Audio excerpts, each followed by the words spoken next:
Bonjour, bienvenue dans ces témoignages de vie que j'aime enregistrer et diffuser, au cas où ça peut rendre service.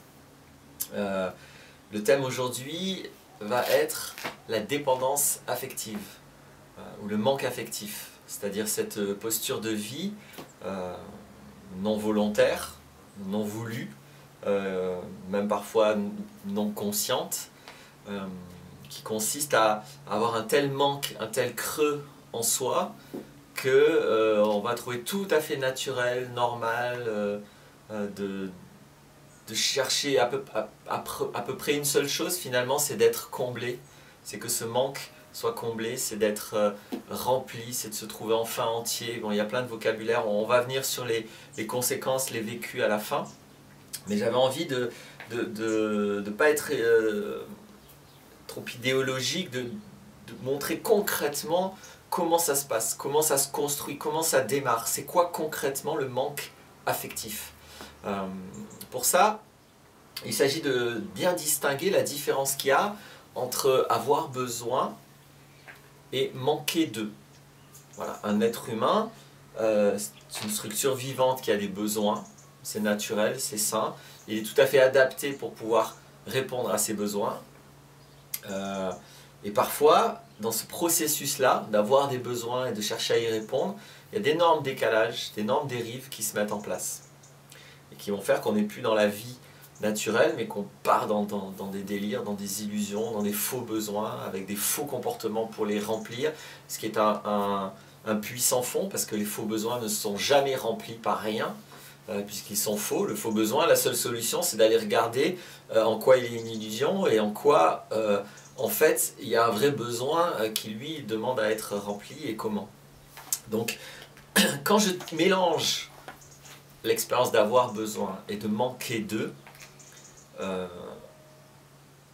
je peux pas me sortir de la situation. Je suis dans un cercle vicieux, je ne suis pas capable de répondre à mes besoins, puisque pour moi, manquer de quelque chose égale avoir des besoins, et je trouve tout à fait légitime de demander aux autres, ou à la société, ou aux situations, de remplir mes besoins.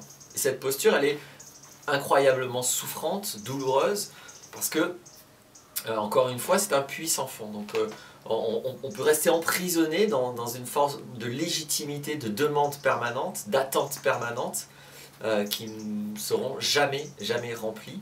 Et quand on a l'illusion qu'elles sont remplies, c'est des émotions positives très temporaires.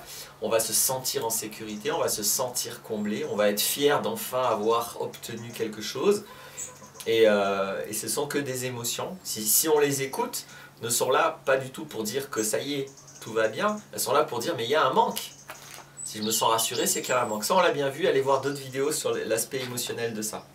Donc, on va parler, pour être très concret, d'un besoin obligatoire que nous avons tous, c'est le besoin de respirer, le besoin d'avoir de l'air. Sans ce besoin d'air, plutôt s'il n'est pas satisfait, je vais mourir très vite. J'ai un besoin vital d'air. Voilà l'expérience d'avoir besoin de quelque chose. Elle est en rien stressante. Regardez vous-même, est-ce que ça vous stresse d'avoir besoin d'air? Est-ce que vous inquiétez de savoir si vous allez avoir de l'air dans 10 minutes? Si vous n'en avez pas, vous allez mourir. Est-ce que ça vous inquiète? Est-ce que ça vous stresse? Est-ce que vous passez votre vie à rechercher à avoir de l'air et à être sûr de n'avoir dans les prochains jours ou dans les prochaines années? Est-ce que c'est une expérience stressante? A priori, non. Si c'est le cas pour vous, occupez-vous-en. Donc, l'expérience d'avoir besoin et cette expérience tranquille. J'ai besoin d'air, je sais très bien qu'il y a de l'air disponible et je sais très bien que j'ai la capacité à accéder à cet air disponible. Tout va très bien. Bon. Maintenant, pour faire la différence entre l'expérience d'avoir besoin, qui est celle-ci, hein, qui pose aucun problème et qui ne crée aucune attente, aucune demande. Elle crée juste la compétence nécessaire de satisfaire le besoin de manière autonome. Voilà. Maintenant, imaginons que quelqu'un vienne et me mette un sac sur la tête. Comme ça. Là, je vais vivre le manque d'air. Voilà l'expérience de manquer de. Là, je vais être en stress. Je sais que j'ai un besoin, je suis en train de constater qu'il n'est pas satisfait. Il y a un problème. il y a quelque chose qui ne va pas. Là, en l'occurrence, le problème est grave, je peux en mourir. Donc voilà l'expérience de manquer de. Celle-ci est stressante. Celle-ci demande à ce qu'il y ait quelque chose de fait. Celle-ci crée l'attente que ça cesse.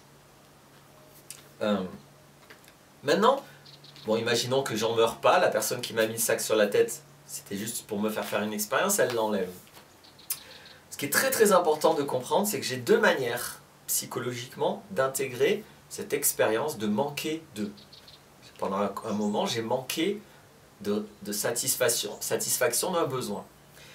Donc soit j'ai conscience que le problème était extérieur. Le problème, c'est cette personne qui m'a privé d'air alors que j'en ai besoin. C'est ça le problème. Si j'ai conscience que le problème est extérieur, bon, l'intégration de cette expérience ne va pas être très conséquente dans ma vie. Je vais juste à l'avenir faire bien attention à ce que ça ne se reproduise plus. Parce que moi-même, je ne me prive pas d'air et est-ce qu'on ne me prive pas d'air. Donc à la limite, je deviens encore plus clair avec ce besoin et encore plus adapté, encore plus conscient de ce qu'il faut faire, de ce qu'il ne faut pas faire. Cette expérience ne posera aucun problème. Mais, deuxième manière d'intégrer cette expérience, imaginons que, au contraire, je me dise ah, « Qu'est-ce qui s'est passé ? J'ai un problème, il y a quelque chose qui ne va pas en moi, peut-être que mes poumons sont malades, peut-être que de temps en temps, je ne sais plus respirer, j'ai un manque, je ne sais plus remplir la fonction de respirer, j'ai quelque chose que je ne sais pas faire. Je suis un problème, j'ai un manque. Si j'intègre la chose comme ça, le reste de ma vie va être excessivement stressant. Je vais être dépendant, je vais avoir besoin qu'on m'assure que l'air je vais en avoir, je vais avoir besoin de sécurité, qu'il y ait quelqu'un au cas où, etc., etc. Même si je ne revis pas le manque d'air, je vais toujours avoir en tête que ça peut venir n'importe quand, puisque ça vient de moi, puisque c'est à l'intérieur. C'est comme si j'ai une sorte d'ennemi intérieur qui peut surgir à tout moment et me refaire vivre cette expérience traumatisante. Là, vous voyez bien que cette deuxième manière d'intégrer la chose, vous voyez en quoi elle est illusoire, elle est fausse, mais en quoi elle est super stressante. Maintenant, regardons bien ce qui peut se passer pour nous, ce qui a pu se passer pour nous dans notre histoire. Nous sommes des enfants, tous à un moment donné, et nous avons des besoins relationnels, des besoins vitaux, physiologiques, mais aussi des besoins relationnels. Donc, nous avons besoin d'être aimés, nous avons besoin qu'on s'intéresse à nous, nous avons besoin de reconnaissance, nous avons besoin d'être écoutés, nous avons tous ces besoins-là. Nous avons besoin de tendresse, etc. Imaginons qu'à un moment donné, je ne le reçoive pas. Quelle que soit la raison, j'ai besoin d'amour, on va généraliser par ce terme-là, hein, mais bon, ça peut être la reconnaissance, ça peut être l'écoute, le soutien, la tendresse, ça peut être plein de choses. Mais disons que j'ai besoin d'amour pour simplifier et je ne reçois pas l'amour. Je suis dans la situation du sac dans la tête. J'ai un besoin et on ne me le fournit pas. De la même manière, j'ai les deux manières d'intégrer ce manque. Soit je pense que le problème est à l'extérieur, soit je pense que c'est moi le problème. Vous comprenez bien qu'on ne peut pas demander à un enfant d'avoir le recul suffisant pour se dire mais le problème est à l'extérieur. Ça impliquerait de se dire bon mais c'est quoi ces parents là, c'est n'importe quoi, puis c'est quoi cette culture, pourquoi on me met dans un espace où on me prive d'amour. L'amour il y en a plein, il y a 7 milliards d'humains sur la planète, il y a plein de gens qui pourraient m'en donner.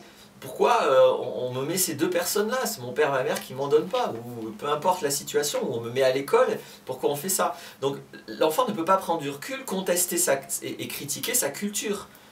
Il est né dans une culture où on le met dans une situation où ses besoins ne sont pas satisfaits. Donc étant donné qu'il ne peut pas intégrer cette expérience de manière saine, c'est-à-dire en disant le problème est extérieur, je vais devoir faire attention à l'avenir de ne plus m'entourer de gens qui ne sont pas foutus de m'aimer, parce que c'est important de s'aimer dans la vie, etc., etc., c'est des besoins. Il ne peut pas faire ça.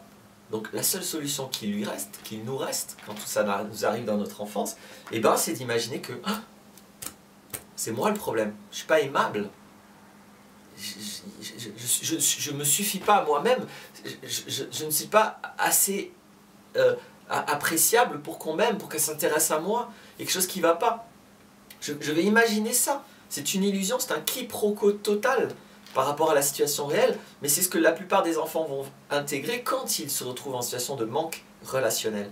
Voilà comment exactement se crée la dépendance affective, l'illusion du manque intérieur. C'est psychologiquement un quiproquo. C'est quelque chose qui fait qu'on n'a pas bien compris ce qui se passait.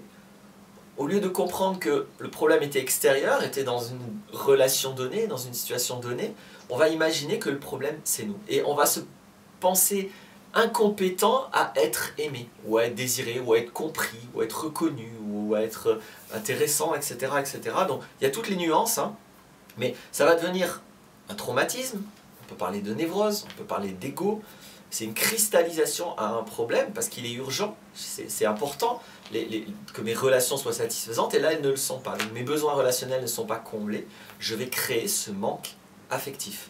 Voilà très exactement comment ça marche, c'est un quiproquo. C'est très important de prendre conscience que c'est un quiproquo, que c'est une erreur, que c'est faux, que en fait il n'y a aucun manque. C'est une illusion, tout ce que je crois manquer pour pouvoir obtenir une satisfaction relationnelle dans la société est toujours un délire. Mais je me suis tellement cristallisé là-dessus, je suis tellement convaincu, et je me suis auto-convaincu à force de comportements qui auto-valident tout ça, que jamais je vais avoir l'amour dont j'ai besoin, etc. Alors, il y a plusieurs manières de le vivre, hein. Soit je me sabote tout seul, je m'auto-mutile, soit je suis insupportable et je demande à tout le monde de m'aimer, de me donner ci, de me donner ça, de me montrer ci, de me montrer ça. Donc, et puis ça peut basculer entre les deux, mais je suis donc dépendant affectif. Je ne suis pas un humain libre, entier, conscience qu'il y a simplement des relations dont je suis responsable, conscience que c'est crucial que je devienne capable de choisir mon entourage, puisque je suis adulte, là je ne parle plus de l'étape de l'enfance, donc je choisis mon entourage, je choisis ma famille, je choisis les gens autour de moi qui m'apportent ce dont j'ai besoin. Et je choisis efficacement, je choisis ceux qui m'aiment déjà, je ne choisis pas ceux qui ne m'aiment pas pour leur courir derrière comme j'ai fait éventuellement toute mon enfance. Donc le dépendant affectif, c'est celui qui est dans l'illusion de manquer, et qui est dans l'illusion que l'extérieur va combler ce manque. C'est une double illusion parce que non, l'extérieur ne le comblera pas, et de toute façon, il n'y a pas de manque. Il n'y a pas de manque, il y a juste qu'il n'y a pas l'habitude de vivre qui on est, d'être soi-même, de montrer notre nature, et de constater que il y a des gens à qui ça va plaire, d'autres pas, et que ça n'est pas un problème. Il y a 7 milliards d'humains, j'ai pas besoin d'une majorité qui m'aime, j'ai besoin juste d'une partie qui sera mon entourage, c'est tout. Qui m'aime, qui me reconnaisse, qui me valide, etc., etc. Donc, par le terme dépendant affectif, je voulais bien finir par exprimer que c'est important de comprendre que c'est vraiment une dépendance. On est drogué. Ça se vit exactement psychologiquement comme une drogue dure, ou une drogue moins dure, mais j'ai besoin d'un produit. Le produit, là, c'est l'autre, la relation. Ou c'est plus exactement le produit, quand je suis un dépendant affectif, c'est quelque chose dans la relation, par rapport à ma blessure. Donc ça va être plutôt d'être reconnu, plutôt d'être aimé, plutôt de câlin, plutôt... Voilà, chacun va avoir encore une fois sa nuance de ce qui lui a manqué, de ce sur quoi il a cristallisé, mais je dépends de ce produit pour vivre. Et comme pour toute dépendance, comme pour tout comportement de drogué, en fait, une définition de la dépendance, c'est je ne peux pas faire avec et je ne peux pas faire sans. C'est-à-dire qu'avec, ce n'est pas supportable, parce que voilà, la drogue a des conséquences trop néfastes. Et mon comportement de dépendant affectif va aussi avoir des comportements néfastes, pour moi et ou pour les autres. Et pareil avec donc tous les autres produits. Donc c'est important de comprendre ça, parce que évidemment que si je veux sortir de ça, ça ne va pas être plus pertinent pour moi de sortir de cette dépendance en continuant à mettre en place tous les comportements pour satisfaire cette dépendance, que c'est pertinent pour un alcoolique de boire de l'alcool pour se sortir de l'alcool. Donc non, un alcoolique ne sortira jamais de sa dépendance à l'alcool, un cocaïnomane ne sortira jamais de sa dépendance à la cocaïne sans sevrage, sans abandonner l'idée qu'il a besoin de ces produits. De la même manière, le dépendant affectif va devoir abandonner l'idée qu'il a besoin, attention, non pas des relations. Nous avons besoin des relations, mais nous n'avons pas besoin de la relation infantile où je demande à l'autre, comme si c'est mon père ou ma mère, de me combler. Ça, nous n'en avons pas besoin. Nous avons besoin de relations, nous avons besoin d'être aimés, nous avons besoin d'être reconnus, nous avons besoin d'être écoutés. Mais c'est notre responsabilité, une fois qu'on est adulte, d'avoir ça, puisque c'est nous qui choisissons notre entourage. Nous choisissons les humains autour de nous, donc nous sommes responsables de ce que nous recevons des autres. Nous ne sommes pas responsables de ce que les autres nous donnent ou ne nous donnent pas, mais nous sommes responsables de les choisir, Donc, je suis responsable au final, indirectement, de ce que je reçois. La solution lorsque je suis dépendant affectif, c'est de donner le droit sacré aux autres de ne pas m'aimer, de ne pas me trouver intéressant, de me trouver moche, de me trouver con, etc., etc. Et les autres ont un droit sacré de ça. Mais ce ne sera pas tous les autres. Il y en aura certains qui vont me trouver intelligent, rigolo, intéressant, beau, tout ce que vous voulez. Et avec ces personnes, vous pouvez avoir certaines relations par rapport à vos besoins, etc. etc. Donc le non-dépendant affectif, la personne entière, c'est la personne compétente à choisir des personnes et avec ces personnes à choisir les relations adaptées.